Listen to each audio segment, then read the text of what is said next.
पढ़ ही रहे थे तभी हमारे मन में आया कि ये एक्सपेंडेड फॉर्म में कहाँ है। तो हमने पिताजी से कहा कि ये विस्तृत रूप में कहाँ है, ये जो भी हम कथाएं पढ़ रहे हैं। पिताजी ने श्रीमद् भागवत ला करके दी हमें। जब आपने कथा वाचन, पहला कथा वाचन जब आपने किया तो आपकी उम्र क्या थी उस टाइम? समय 8 वर्ष, 8.5 वर्ष। और अभी आपकी उम्र क्या है? 9 वर्ष। राम जी हमें जीवन मर्यादा में स्वयं कैसे जीना ये सिखाते हैं और भगवान कृष्ण मर्यादा में दूसरों को कैसे रखना ये सिखाते हैं। तो भगवत गीता हमारे जीवन की मैनुअल है।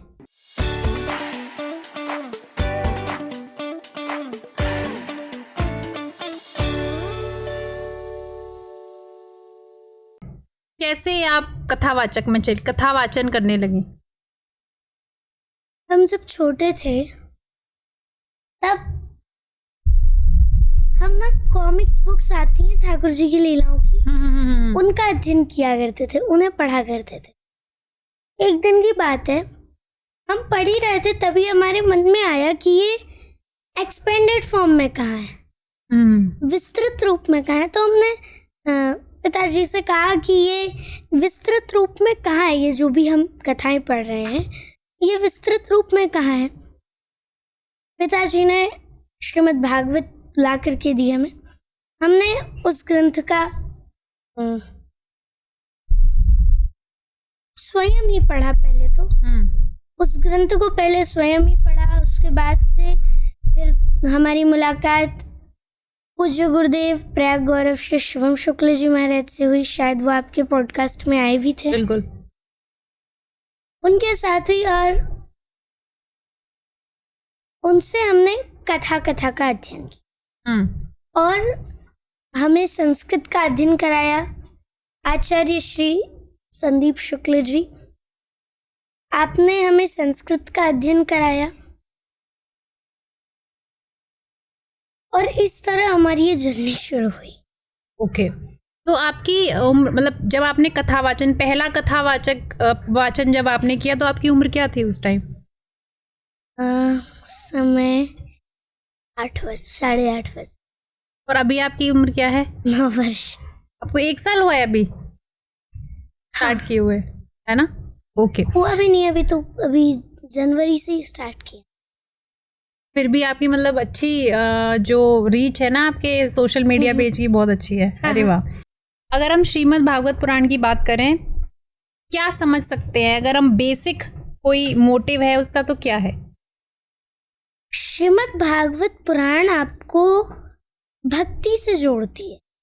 इसके श्रवण से, पठन से, पाठन से और इसके गान से आपको भक्ति मार्ग प्रशस्त होता है।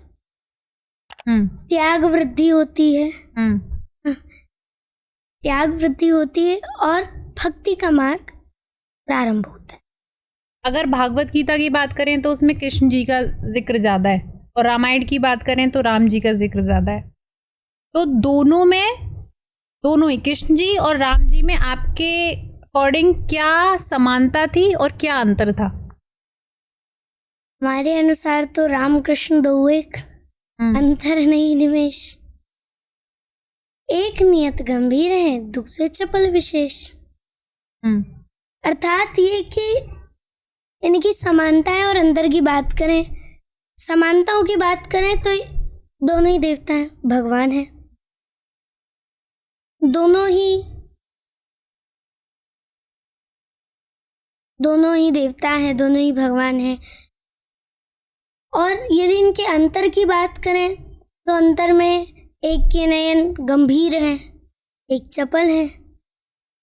राम जी हमें जीवन मर्यादा में स्वयं कैसे जीना ये सिखाते हैं और भगवान कृष्ण मर्यादा में दूसरों को कैसे रखना ये सिखाते हैं।